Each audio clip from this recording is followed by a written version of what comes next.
filmmaking for independent filmmaker is up and down, up and down, up and down. It's never boring, but sometimes you wish it were boring, just a little bit.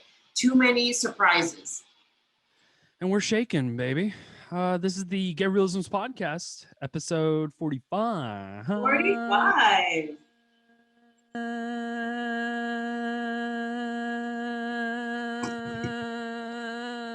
I'm Adam Chase Rennie. And I am Christine Chen. We did it. We're here, Christine. We're here. What do you want to talk about today? Let's talk about what... Oh, Star. Let's talk about what greenlit means. What is greenlit? Yes. What does greenlit mean to you, Christine? Okay, so Payten, I think, just came in, so that's good. You want me vamp for a couple minutes? Do you need to set up? Greenlight means we don't have enough money. No money. Some, but not enough. Yep, Not enough. That's what greenlight means. Oh, Star. So greenlight means we get to make the film, like film it, that we can pay for people to be there, we can pay for some of the equipment, and maybe some of the food, but that's about it. Yeah. So, right, I'm gonna scoot In a over. nutshell. Hello. Hello.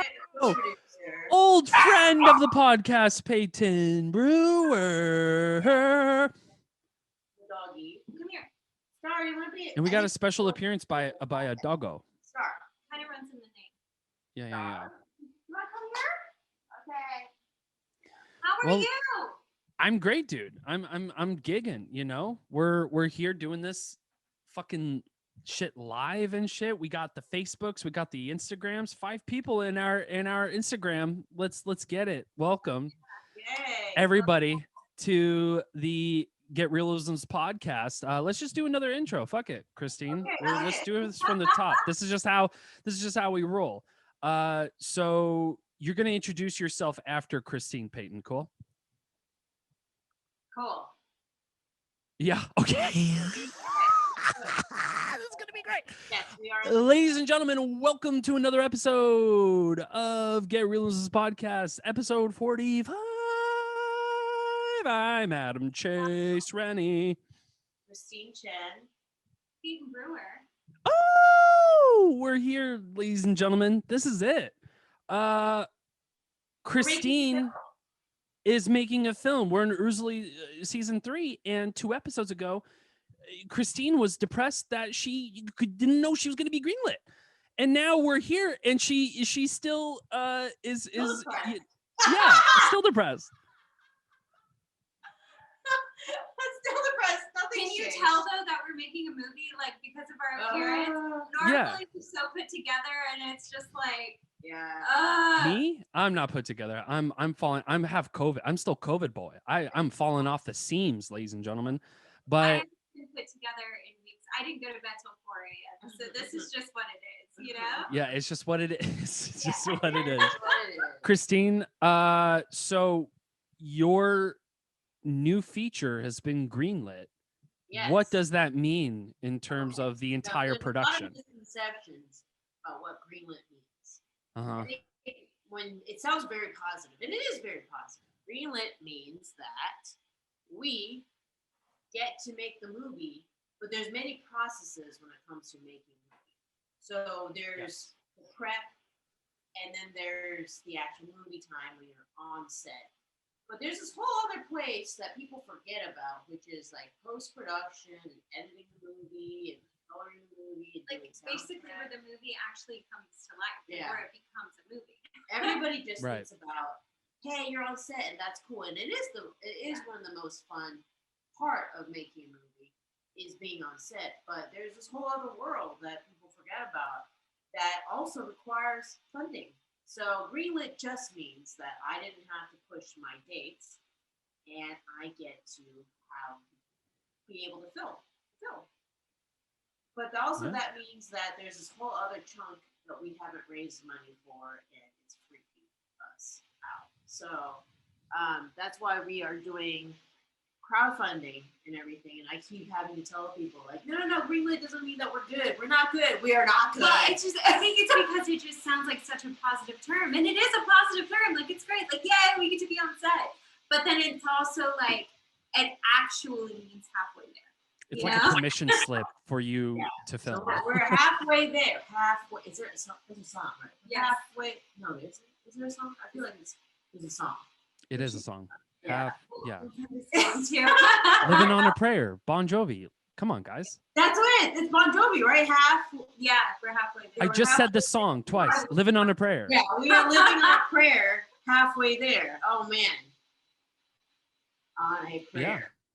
Halfway there. That's great. That is the theme of our production. Yeah. Halfway there. And it's been up and It's down. gonna be the title like, of our this is episode, Bon Jovi. So I'd rather be here than where I was in previous episodes. So halfway there. What? We're halfway there right now. Can you tell? We're not really here all that. Yeah. We're Mentally, thinking about the to-do list that we I have. know. I'm just like to-do list. More to-do list. Mm-hmm. More to-do list. Yeah. So what page? Wait, I have a question. Have you eaten today? No. Let's see. What's Peyton's list to do? I have a long list. So long. Make COVID questionnaire. Grants. Check on contracts. Yeah. Auditions. We have how many auditions to look through now? Over 500 requests that need to be combed through. Would you think these are good problems to have though, you guys? So what? Would you think you can't hear me? This is the problem. I thought you guys couldn't hear me. I've been talking for like 5 minutes and there was no response on the other side. So So we're halfway so yeah, okay, great. We love you. there. Sorry. So sorry. What were you saying? It doesn't matter anymore. Oh, you're so hilarious, Christine. Keep going. We were talking about greenlit. What were you saying, Adam? We didn't hear. It's okay. It's meaningless. It's So It's like both of us. None of us heard what you said. It went quiet. I know it's okay. It's fine. It's meaningless. I made a Bon Jovi joke and no one got it. Let's move on. Oh no! Wait, Here's what your was your- opportunity. All right, You wanna here you hear go. it? What's your Too late. Day late and $1 short, ladies. Let's get into it. Greenlit. Yes. You have a to-do list. You have like 35,000 pages of things to do. Over 500 Um, people to sift through, Adam. For 3 and calls. auditions to sift through. Yeah. It's a lot of people. How's all that coming along for you guys? Like, are you guys like are you guys nearing the finish line, or it feels like, hey, we knocked out something on the list, but then like 10 things pop up. Okay. And then we'll knock off one more thing, and like 10 things pop up. So I feel like on a conveyor belt, I think of the GIF where Lucy is in the chocolate factory, and she's like racking the chocolates, but like more chocolates coming in, like all And of you us just are keep going. Sucking them in her mouth. Yeah, exactly. That's what I want to do. Eat my problems. Listen, food. I feel like food solves a lot of fucking problems. You It does know. unless you're on a diet. Well, yeah. Bad time to be on a diet. Adam. I feel like when you're in pre-production or production of anything, diets just kind of go out the window. But the problem is, like, in our situation, like, we would never eat well then. You know what I mean? Like, Right. we would just always be eating awful. Yeah, exactly. Something quick so you guys can get back to work and shit. Yeah. But I mean, I knew making a feature film without much money is hard, but like when you're in it, it's really hard. I think the hardest part too is there's just so many problems you just can't see. You can't anticipate spot it. them, you know, from a mile away. Like, and it's everything. Yeah, and it's like little. They're not big problems on the No. grand scheme of things. It's just a lot At of one little time. problems all at once. Little tiny problems, little tiny pebbles in your shoe. Little fires everywhere. Yeah. Everywhere, like little tiny pebbles, and then you're just like, just beat down all the time. Just like, and they're little things like, oh, you gotta change your flight again, or like someone forgot to fill out a contract. Yeah, or like, oh, we estimated this cost, but it's actually 3 times as much. Like, okay, like just hi Kelly. Kelly. Yeah, Kelly is her art. Yeah, she's probably feeling the same way. She's probably old friend of the podcast, Kelly Penna. Shout out to her.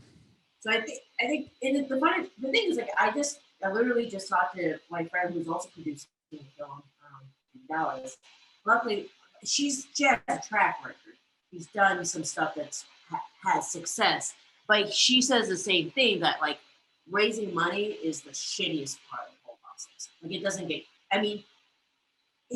easier because your budgets get bigger, right? So you're still trying to raise a shit ton of money, and people are like, that's so much money, and you're still trying to convince people to. Yeah, but then you also have to like keep in mind that you're employing over 40 people, and you're renting spaces and renting vehicles and renting costumes and this and so it just adds and adds and adds, and then you're like, oh wow, I see how quickly you can spend $150,000.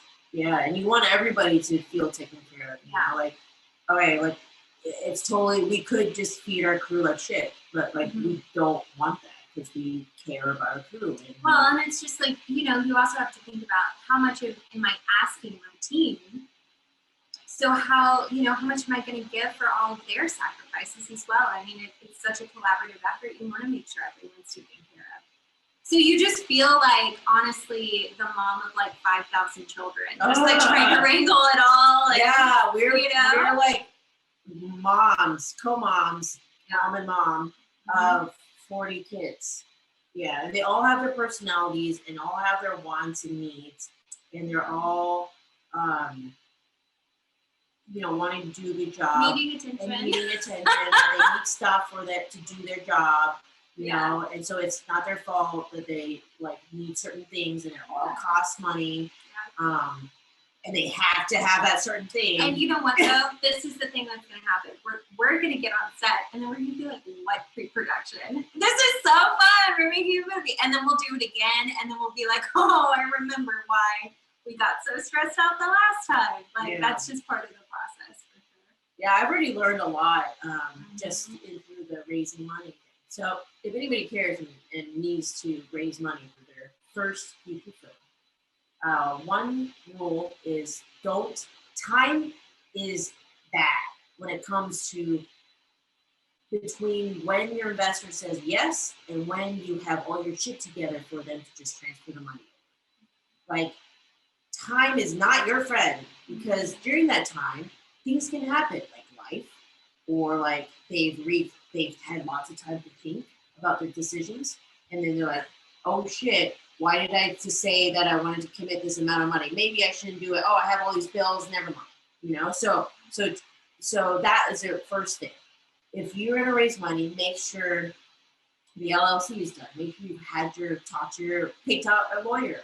Make sure you've had if you're dealing with tax incentives, get it done on the front side before you even ask for investors, because it's such a we spent a good chunk of our week just wrapping up our tax incentive stuff, which was just like so much time we could have spent on A, B, C, D, E, F, G, So, but have everything ready, because what you want to do is the moment they say yes, you go like this. Here's your contract. Sign it right here, please.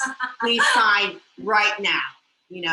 Because if you don't do that, then life happens or whatever happens, and I lost two or three just investors just right off because they said yes. Then time passed because we're getting our shit together or trying to get a group together or whatever. And they had time to think about it and regretted their, I guess your they had major buyer's remorse. And then they were like, never mind, you didn't get your shit together. I'm like, fuck, so. And that's where they're really, again, like going back to the child metaphor, like the investors are like the babies. You gotta tend to them quickly. As soon as they cry, you're there with the pacifier. Yeah. Like that. Quickly, or they will go squirrel. Yeah. And then it's over. and getting their attention back is like not possible.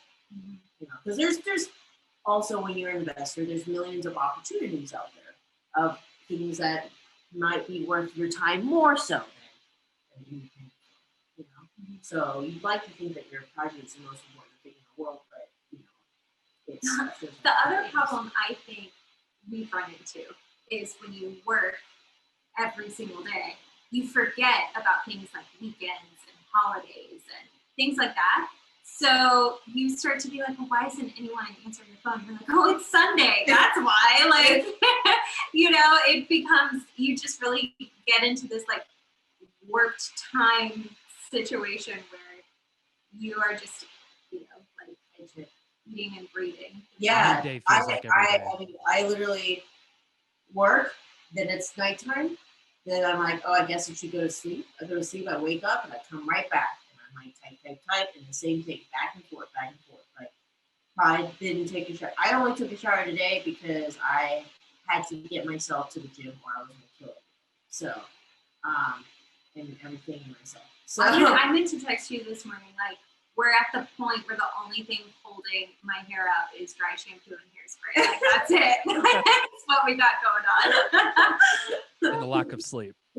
So, but yeah, so that's rule. Have all your stuff ready before you approach investors. Everything. I have a question. So every night I've been like writing in my journal, like this today, like that today. Have you been doing something similar or? No, I've been filing in my head, but that's a good idea. I'm like, what time to write in journal? I know. I know. I literally force myself to right before I fall asleep. Like I'll write it in my phone and be like, do this next time. It's so important. I do the same thing. Yeah, it helps. Yeah, maybe I should do that. Because you'll forget, you know, like Well, here's the thing. It's just like, if you're not going to take an hour of your week to do therapy, at least do something that is just going to nourish your mind, like something like journaling. And I know Christine's smiling because she's like, you can go fuck yourself. That's bullshit.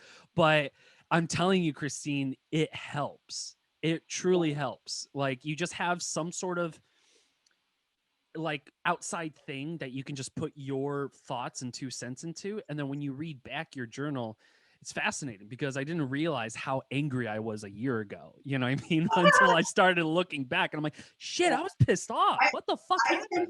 If I write things down, I definitely write a what I'm grateful for thing, because I think it makes me feel better. And just realize it. Yeah, but if you have a journal that's just about your thoughts and it's just Christine Chen reading it and writing it, that's it. No one else has any outside influence. It's just you, your thoughts, and that's it. It's endless. It's boundless. So if you really want to like if you're pissed off at somebody and you thought of 1,000 ways to kill them, write it in the journal. Like, it's cathartic in a way. I don't know. That might be me. I have a lot of things like goals and definitely grateful. Yeah, what am I grateful for? I think that one helps a lot. Wow, I was really grateful for your punch. I will say though, I experienced this when I was doing my short film. When you're 2 weeks out of filming and you are the captain of the ship and there's no one else to turn to, you have no choice. Like that, you just work and you keep working and you just keep plowing ahead, because if you stop, everyone else stops. So I can totally understand like not having the time and just be like, I'll just have to reflect on it after. Like I have no choice, you know? Yeah.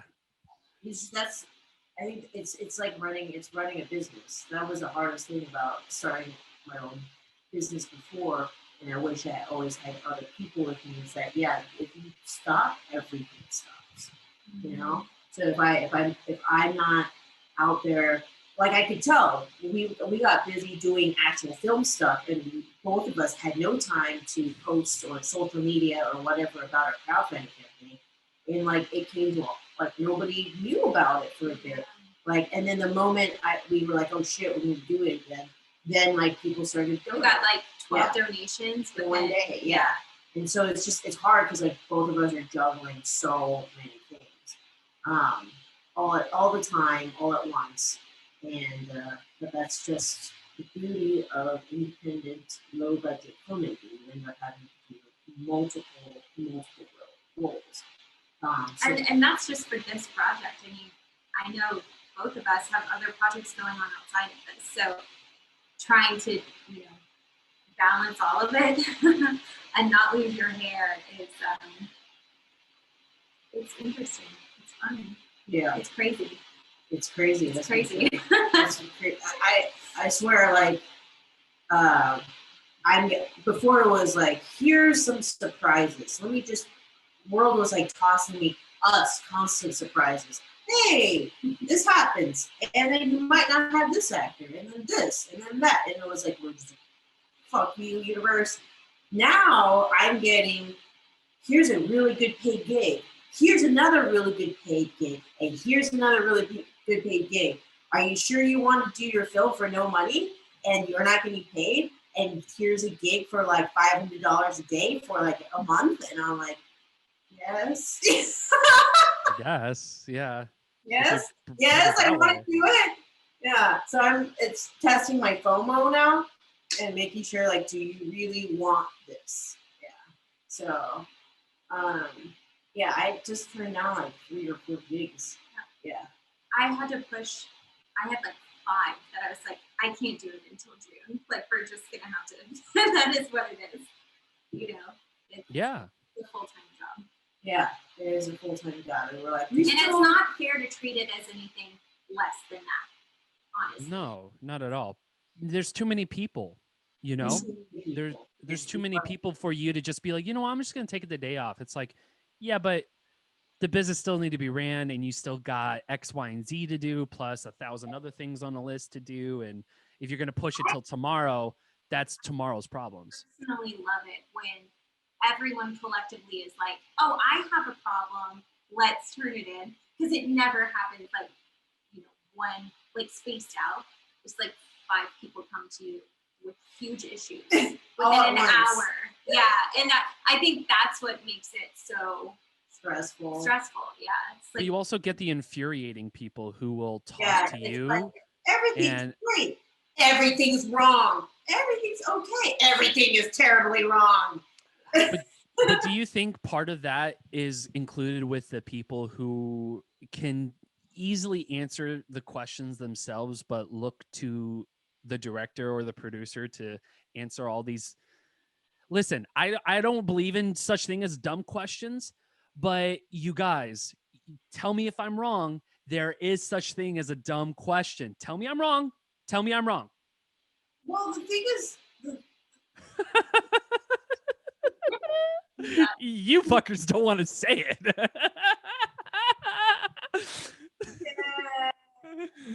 okay, so I've already funneled most of that because I was very, very Yes. specific about who I let on my team. And your patience is high for those people. On my team, all of them are good about being self-sufficient and answering their own questions. Yes. But I've been on plenty of sets where that is not the case. I'm very aware who those people are, and I'm very aware that that's probably not something that I love those people. But I'm just lucky that I had the luxury of picking people who are very self-sufficient, are extremely self-sufficient. With competency. I feel with this project more codependent than I think ever, only because I came in sort of late. And so there's a lot of things that I am sort of playing catch up on, like just, creative decisions and things like that. So I feel so bad because I call her way more than I normally would. I'm just like, hey, I said this, are we good with that? Like, is that fun? But so I think, honestly, I more so am internalizing for myself, like, am I asking dumb questions right now? Am I wasting time? That was constantly flowing through my, especially working on your set, Payten. Like like the 9,000 questions I had in my head. I'm like, can I answer 8,000 of these? I don't think I can. Well, yeah. I mean, sometimes you just have to be able to just ask. Yeah. But there's people who over ask and they abuse asking. I think dumb questions is, I mean, there are, it's just hard to say because the thing is, it gets to become a dumb question when I don't realize that I didn't answer that question for that specific person, but I may have answered the same question for 10 other people. You see what I'm saying? Yeah. The problem is that person who doesn't have context as to, hey, Christine's already been asked this question like 10 million times. That's a good point. Yeah. So at that point, when I'm answering that question, I'm like, oh, that's a fucking dumb question, but it's like, but it's not for that person, you know?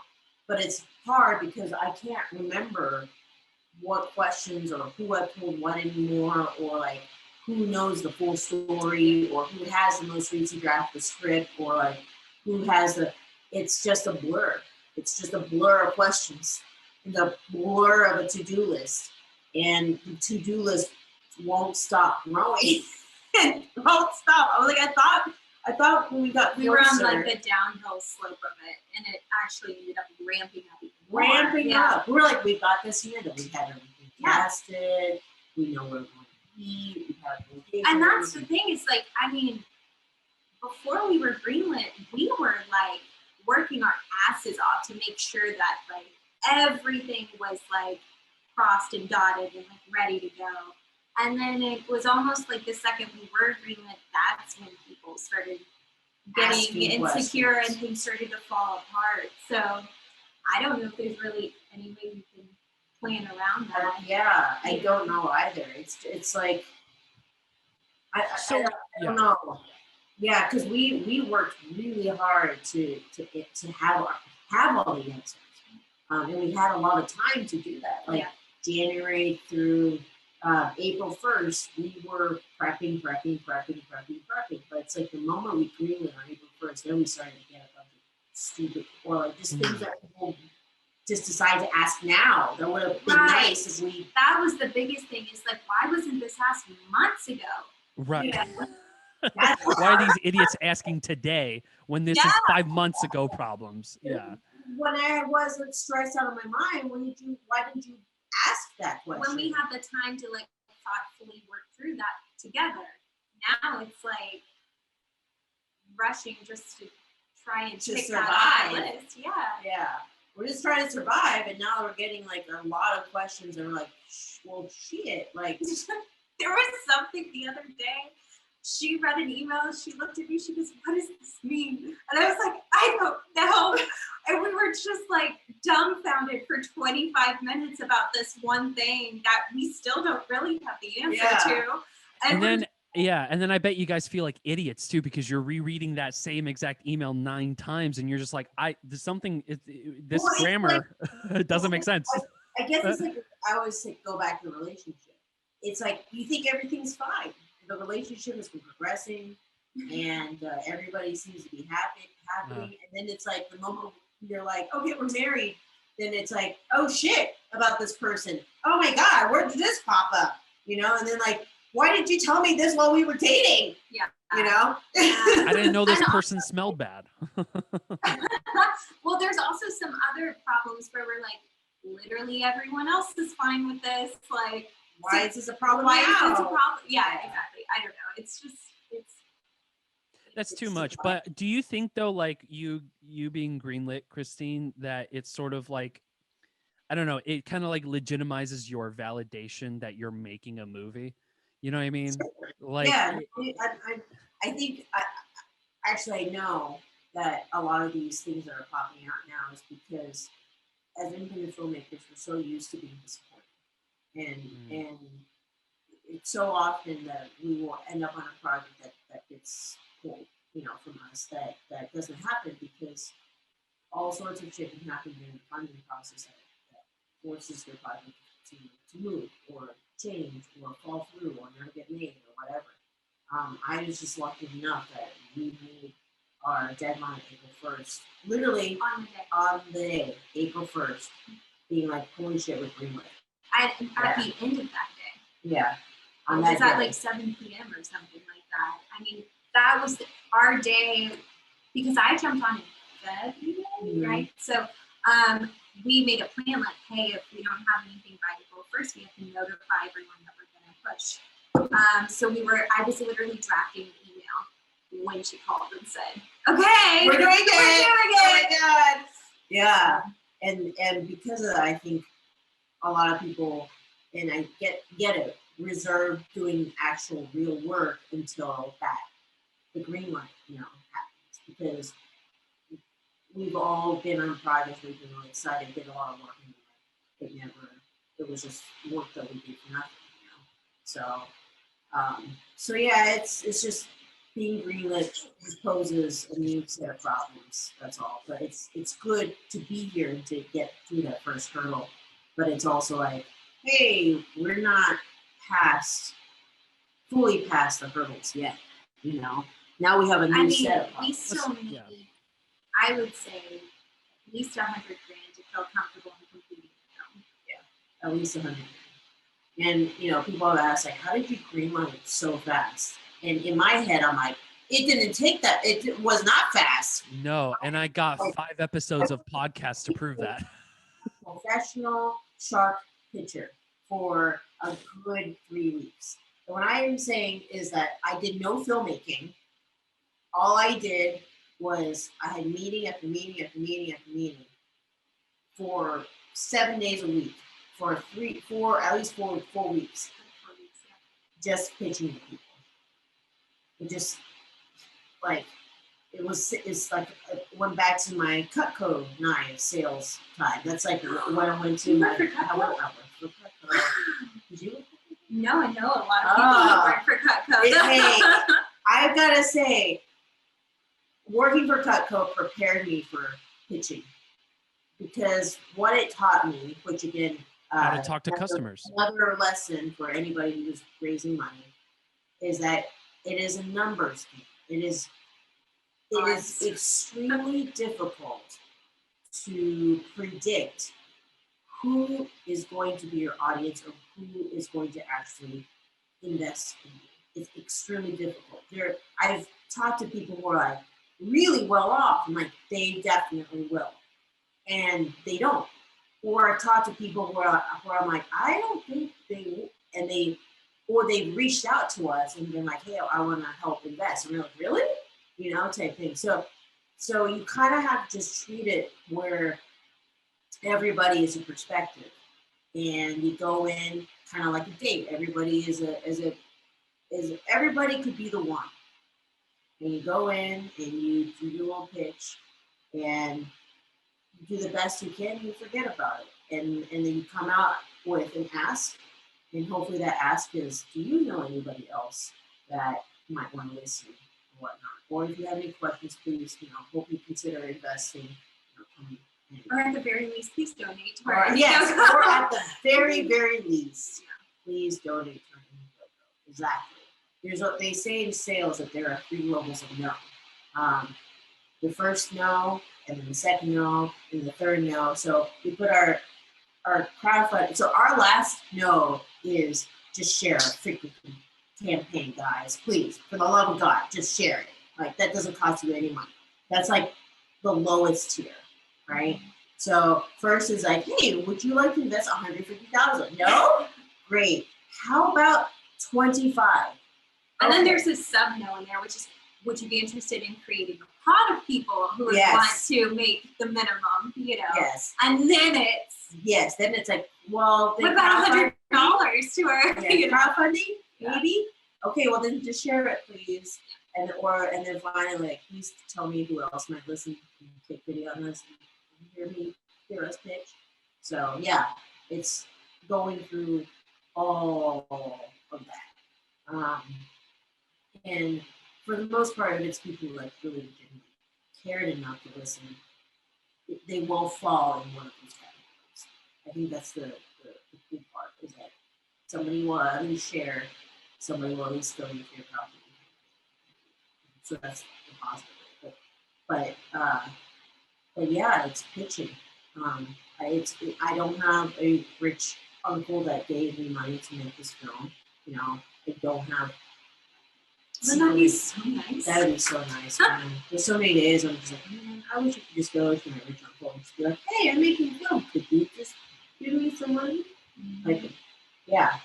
I have had to, actually our last podcast about the stop agent hate, personally get over the issue of asking my Asian community for help, because I've lumped them in as my parents don't really support what I do, so I can't, if I can't ask my parents, then I can't ask the entire Asian community for help. I got over it. I actually asked my dad to donate to the crowdfunding, and he did. Like, that was a huge leap for me. Just like, please don't do this for me.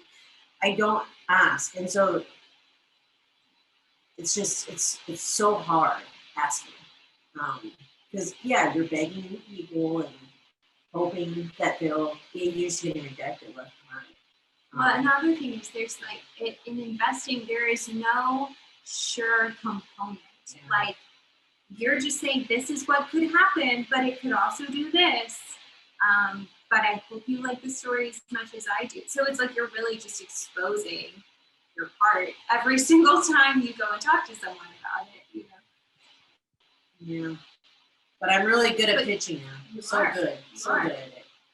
Although I still will go to a pitch and people are like, well, you could do this better. It's okay. Always learning. I have 2 more pitches tomorrow, and another. I had a pitch this morning. Pitch last night. still trying to get the $150,000, guys. So when we say greenlit, don't think that means we're good to go to here. Not at all. It's like we can just barely make it to the finish line. Like, and by finish line I mean wrapped. Yes. It's just validating the fact you're a thing.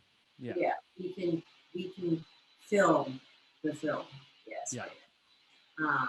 So we still need money to edit the thing, to make music, to all that other stuff. So, and when we say we are, like, it sucks because I am having to tell, like, Camille, our wardrobe or something, like, hey, any way you consolidate your orders, because that $6 shipping, if you pay it multiple times, that is equal to some snacks that I could purchase. You know, Yeah, that's shipping how quickly becomes $200, $300, Yeah. $600 of. That's how, like, that's stuff that you usually on a day-to-day basis really don't. It's ease, right? But I'm having to the T count stuff like that, and it sucks because it's stuff like, oh, let's put our activator preferred seating because we want them to be comfortable, and I'm just like losing my mind because I'm like, that's like $20 more. That's my fault. Which is not my fault. Yeah, but the thing is, like, I hate being that person who has to go to that extreme, but that's how tight independent, low budget filmmaking is.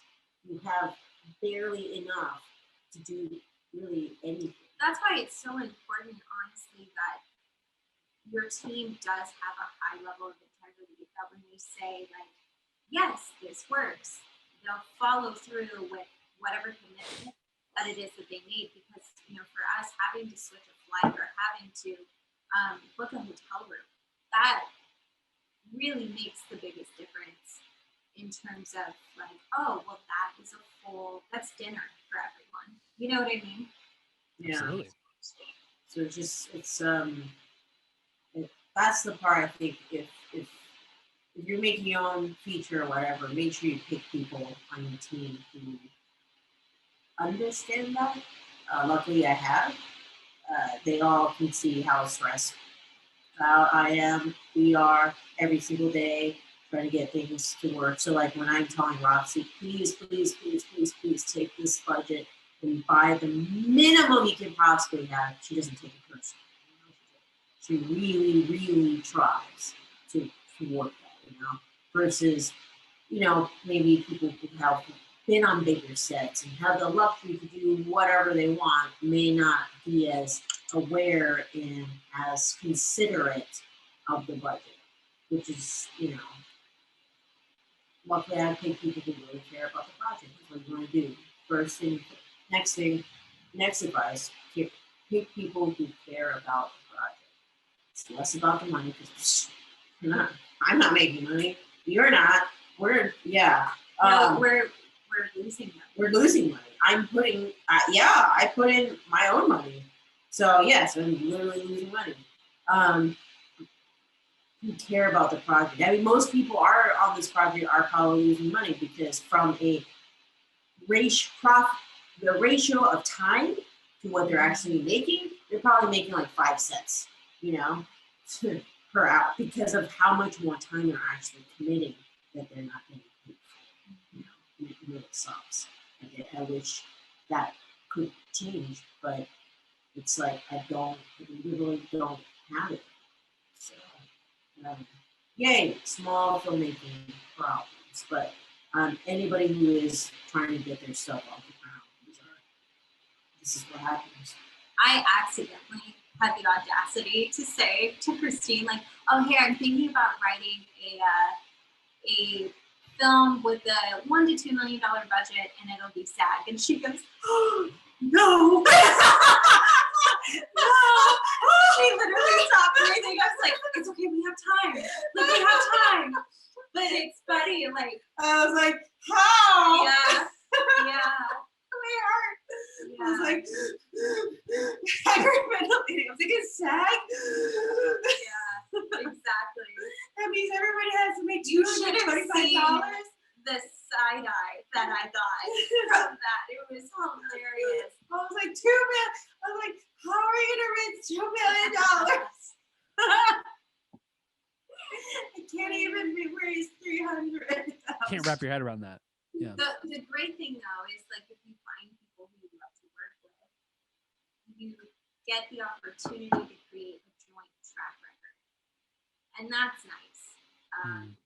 And I feel like that's what we're doing with this film, and I think that's why so many people are just so willing to be a part of it because they love and respect the team that they're working with, which is awesome.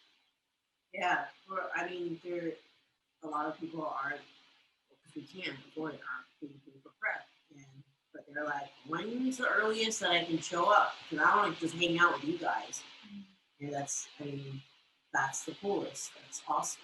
And it's because like the way you respect. That's what I look forward to in any film set. Before pay, I always ask who else is going to be on this set. Yeah, I remember I told you, I was like, the pay is really shit.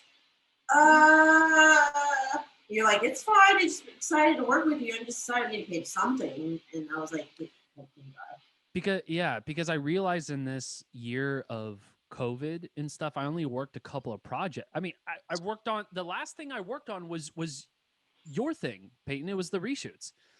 And that was the last job I had. And the fact that I could just be back on set with people that I love and people who taught me, you and everyone else, and so many other people, Kelly, Roxy, like so many rad people who we worked with and who you worked with your entire film career is coming together. And I don't know, that's the best part to me, but I know to a lot of people, they tell me to go fuck myself, like the pay is better and shut up. Like, I love everybody else, but money is where it matters. And trust me, it is.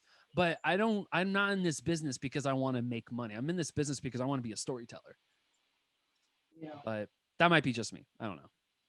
I mean, I get like everybody needs money to survive, right? Absolutely. It's just yeah. It's big. But there are going to be projects that you do it because you love the people, you love the concept, or there are people that definitely going to be projects that you do it because you do it. So, or you love the potential. Yeah. So, exactly. But I don't know. It's just it'll be fun to re-listen to some of these podcasts years from now, and it's like just laugh at like all the things that we have learned. I mean, I already have. Listening to like even last year when we first started our couple of episodes, it was probably the funniest podcast I've ever recorded in my life with Christine, because Christine was just like, yeah, I don't think I'm going to work ever again. I think this is it. I think I'm done. I think I'm not getting any work, and this is it for me. And I'm just like, Christine, relax. And then sure enough, you got all these jobs and you're making a new feature under your belt. That's fucking what, and that's under a span of a year, mind you. When 10 months ago, Christine was just like, yeah, I'm done. I'm done. That's the great thing about Christine, though, is that anytime that she feels like she's not getting anything externally, she goes, all right, well, then what can I create? And then that automatically just makes everyone want to work with her because she is resourceful and she's not going to rely on people for opportunities. Like, she's going to make them herself. And I think that's one of the huge components of her personality and her character that have brought this whole crew together, is because they all know, like, it doesn't matter if she only has, you know, a nickel. Christine is gonna make a movie. Like, it's gonna happen. So buckle up, because, you know, we're gonna force it. Exactly. We're gonna make it. Yeah. And you better fucking believe we're going to be on schedule too, because I know no one else that knows how to be on schedule.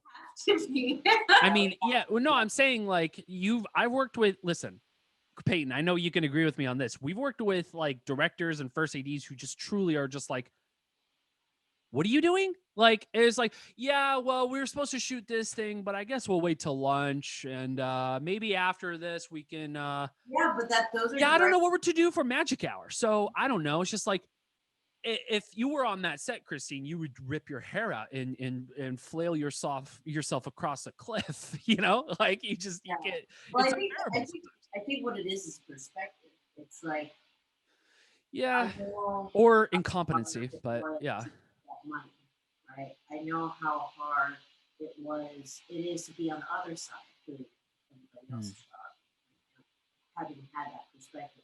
When you don't have perspective, it's easy to just worry about yourself. So the directors that are just like, schedule what? Is because they don't legitimately understand how difficult it was to get that group of people together with this kind of budget and to get all these resources together, you know? That's why I have immense respect for people who, like Payton. I asked her to come on this project because I saw her produce her own thing, act in her own thing, you know, direct her own. And she knows the elements that go into a film, and she's done the work of what goes in that film. I think, unfortunately, being a director is one of the positions that you don't necessarily need to have any credentials. If you have money or know people with money, you can literally get on set and just direct and be a director. Well, same for acting. Yeah.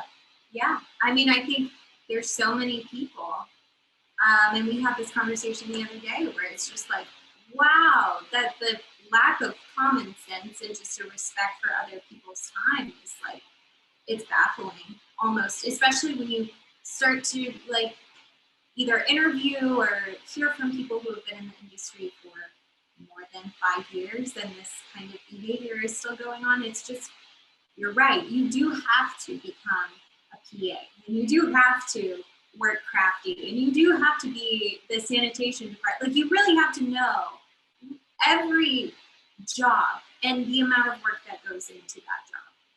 Yeah, or you will take it for granted. And that's what I think when I have worked with directors, AD people, my biggest pet peeve is when I see that something is being taken for granted and that somebody hasn't legitimately earned that role, and therefore they don't understand how hard it is for everyone else to get what they are taking for granted.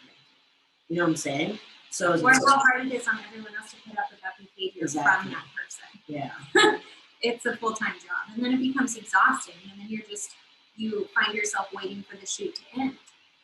Yeah. And so I think that's the thing. Is like, that's why I'll take somebody who's, you know, worked from the ground up than somebody who's been on the top all the time. You know, it's just like, I want to know that you know how to put in the work. I want to know that you know why all these departments are cool.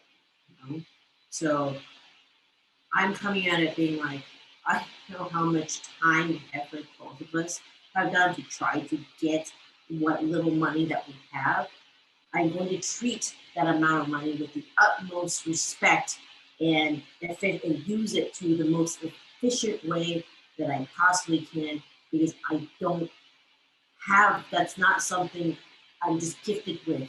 Like I know how hard people worked their asses off to be able to give me that money, because I know how hard it is for me to make $1,000 here and there or whatever. And so like I'm so makes me so appreciative when somebody goes on, crowdfunding and just drops 250, 100, whatever it is. I bawled my eyes out last night because we had a really hard day yesterday, and we ended up getting like 6 people or something and dropped 250.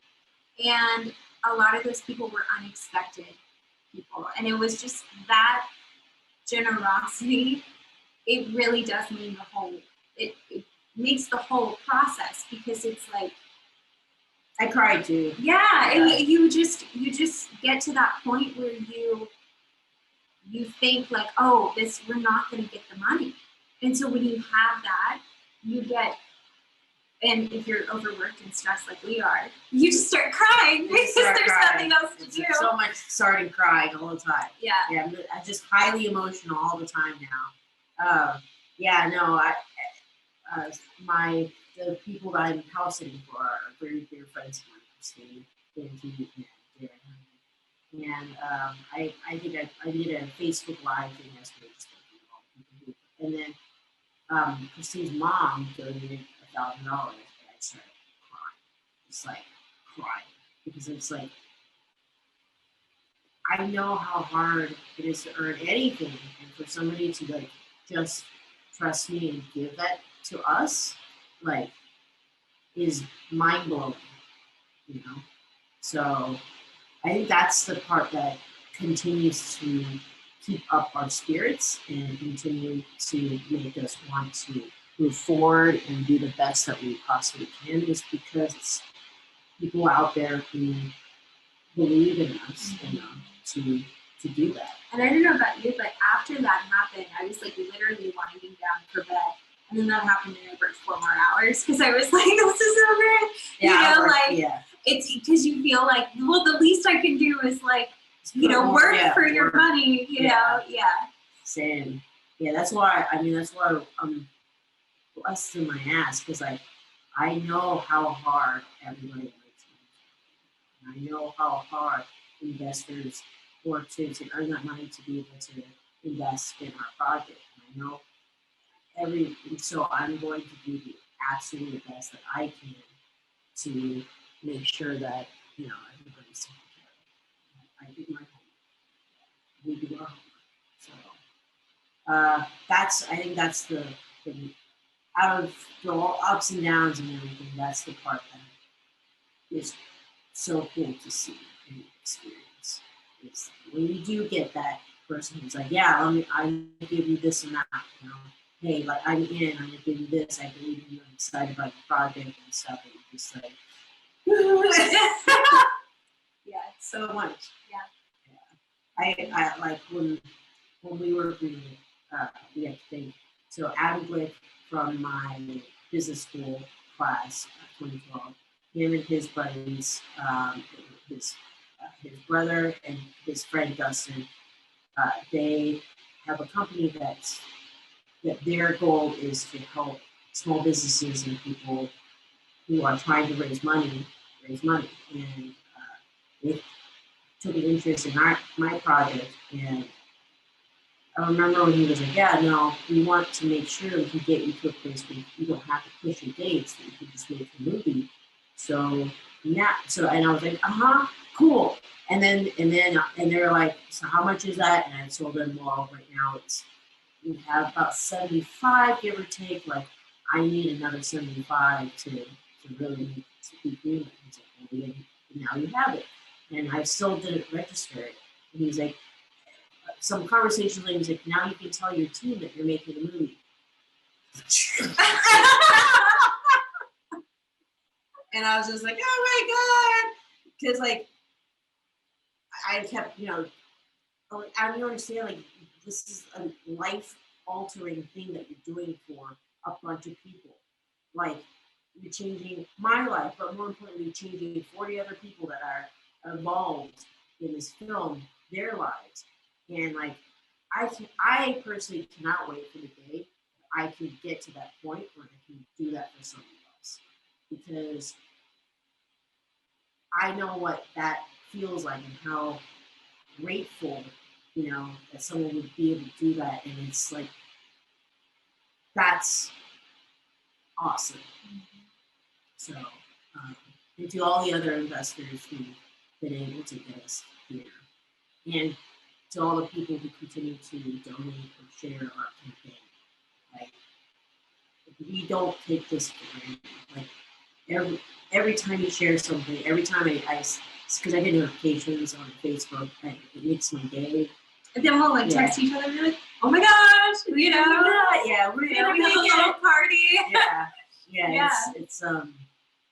It really makes our day. And it makes Stars Day. Yeah. And it makes it just thank you to everybody who's been watching or been following or donating or sharing or telling people or helping out in some way. Tuning into our lives. Yeah, tuning into our lives. Like, this is all we make movies. We have something to say, and we want to bring together the best in people at their jobs and have fun, work hard while we're doing it, but with long-lasting relationships. And hopefully then, when we're successful, Netflix buys our film, we're millionaires, I'll be able to do that for somebody else. So now I teach, but I would love to be able to help somebody else. So when Payten is ready to make your $2 million SAG film, 2022, she'll remind me that she sat here and called me every single day and worked for nothing. And no, I won't. I'll be like, please, I can't pay you, but will you come and help me? And we might as well switch. Okay. Yeah. And then you'll be like, as long as I don't have to do SAG paperwork, I'll be there.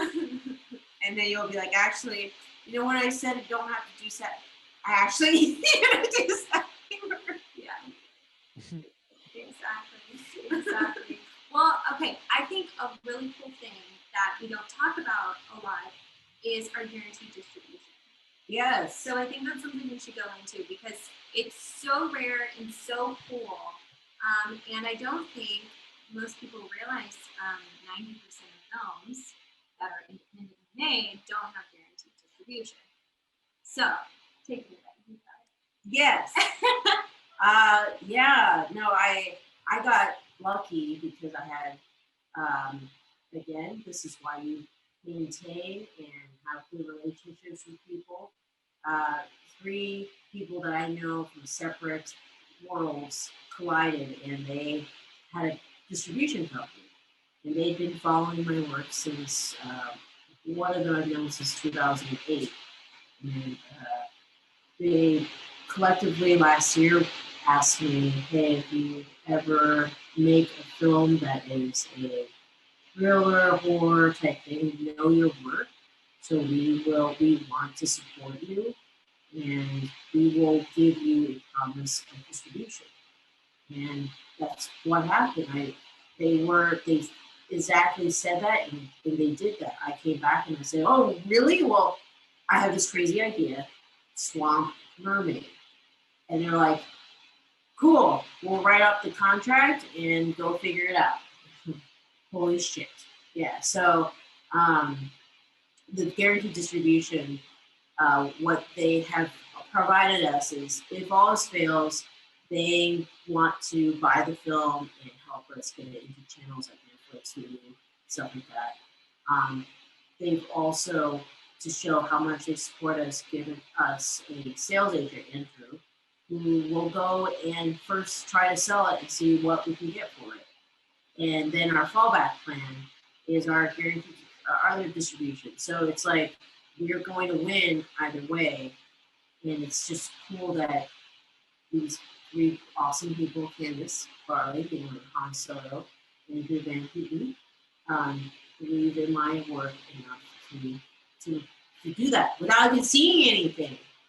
That's like what's rare is that we literally don't have anything right now. It's an idea, it's a script, and for them to like just give us that is amazing. So it's, I mean, you don't get that unless you have a crazy track record. Yeah. So that's pretty cool. So the movie is coming out, whether you like it or not. Yeah. So my deadline is I gotta have a finished film by end of July. Which is why we're still Freaking pitching out, so yes. much, because that, I mean, Yeah. we're almost into May. Like that's Yeah. So we gotta have all the money by then, basically. So we're pushing it, we're dragging it, we are going to push it over the finish line. You know, one way or another. It'll be me dragging you sometimes, and sometimes you'll be pushing me because I'm like, it's not gonna work. And you're like, we're gonna make it. Yes. There was literally a week. I think I texted you like a GIF every day of like, we got this. We're good. And I was so depressed. Yeah, because I had pitched to like 12, 13, 14 people, and nobody had said yes, and I was so depressed. And then Payten was like, just channel it. It's gonna be good. If you just say that you're gonna get it, you're gonna get it. I'm like, I don't know. Yeah. Both, yeah, Payten, Diana was the same thing. We went on a walk, and she was like, you just need to like don't try to control the results. Just believe and feel that you're going to get it. Yeah. And manifest it. I'm like, I'm trying to manifest it. Yeah, it's like I'm pushing you while you're depressed and everything because I'm going to help you manifest it. Yeah. Yeah. And see, like this week she's been pushing me, so it evens out. Yeah. You know? It's us like today, you showing up late. Like I was like, oh my God, there's a podcast. There's so much going on. You know, so much going on. Pages and pages, so much goes on. But we are lucky. You know, I've almost filled up a complete Google pad of stuff we have to do. Yes. We have to do. But again, it comes down to this. We are completely, utterly grateful to be in this position. And it's because of people who do this. And we cannot say how much we appreciate that. And this is why we are working our butts off, because we don't take that stuff. So, yeah, ErzuliFilm.com, guys. That's the cue to donate because we are greenlit, but that means we're not there yet. We're halfway there. That's the key. Halfway there. Living on a prayer. Yeah. Please get us fully over.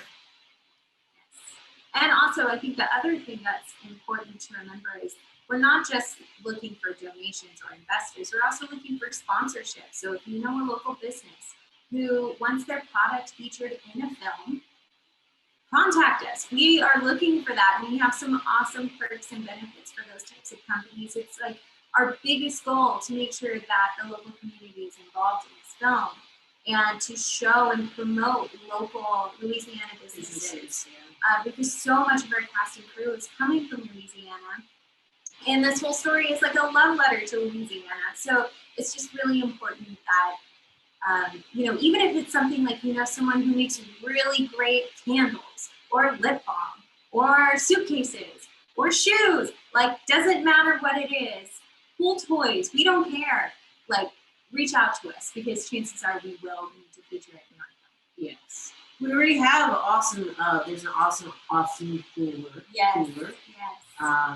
Turquoise, Miss Pamela. She's incredible. Yeah, Pamela so Designs. We're already featuring her jewelry in the film. She has a few pieces hero pieces that our lead actors are wearing, so we're very excited about that. Who else do we have? Who are sponsored so far? I know we have a few. Yeah, hair. There's some like products like skincare type stuff that we are doing. The next thing that we're really looking for right now is grocery donations. So snacks, water, that kind of stuff.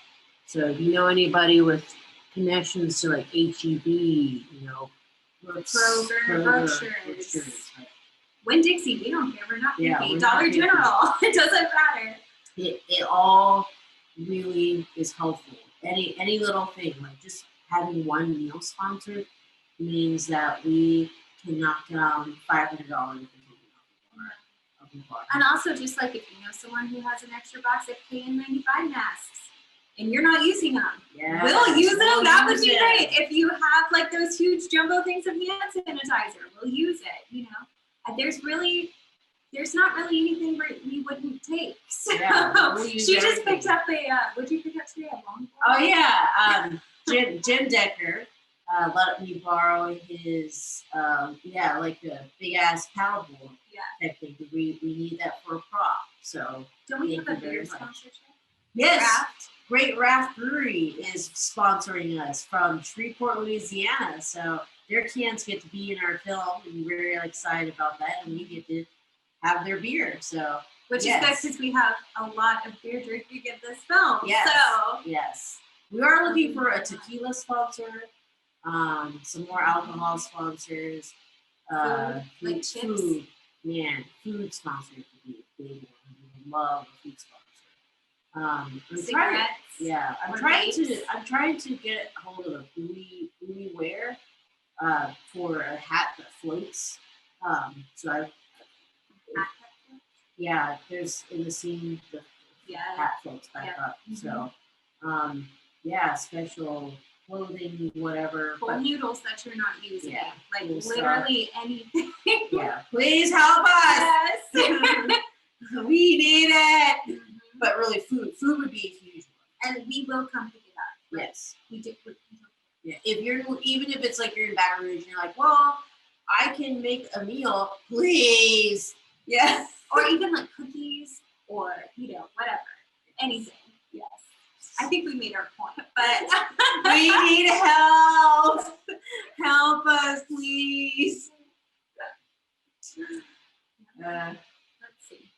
Yes. Is there anything we didn't list that we know? Bug spray? If you have bug spray, we're in the swamps. We could use that as well. Just start going through your pantries and stuff and start a food drive. Exactly. It's not a bad idea. Yeah. Donate to Erzulie. Yes.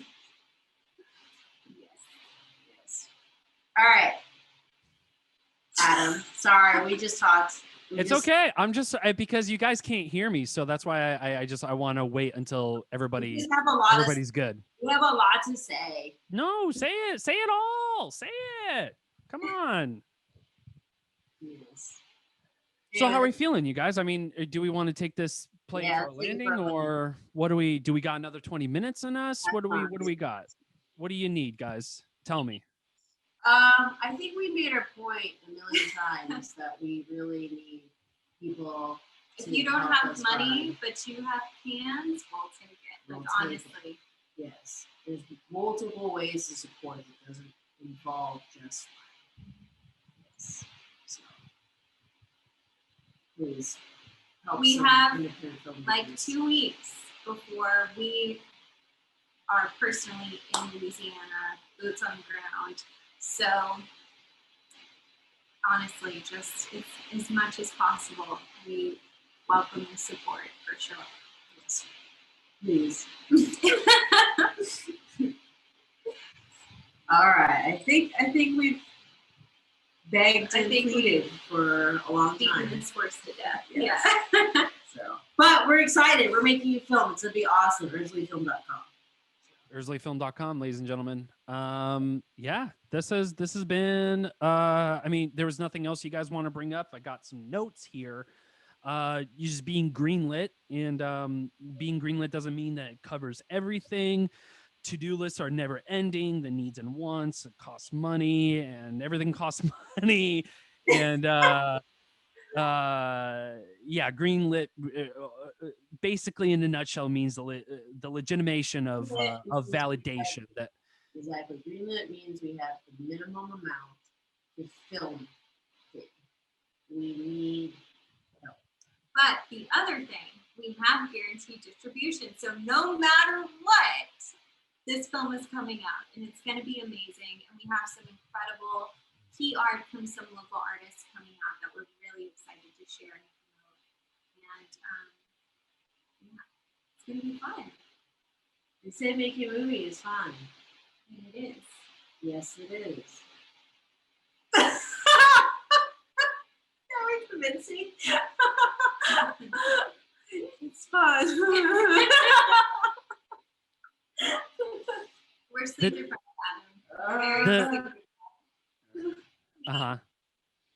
The 10% of this podcast is how grateful we are of being in the film industry, and the other 90% is nothing but shit talking. It's just how Christine is breaking down. I'm kidding. Oh my God. All right, we got to end this. No one's laughing at my jokes. We got to go.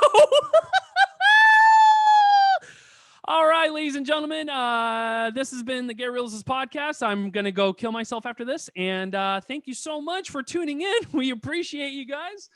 And yeah, we're Erzulie's greenlit, ErzuliFilm.com. Please donate. It's minimum $35, you guys. Okay, what am I supposed to do here? Be in a circus? You know what I mean? Come on. Invest, be part of. Donate what you can. If you can't share, then you can't go look in your pantry and see if you can donate something. We need food. Snacks. Sunscreen, bug spray, water shoes. Yeah. And the list goes on. All right. You guys good? Thank you so much. Bye. That has been the Reelisms podcast, ladies and gentlemen. Goodbye.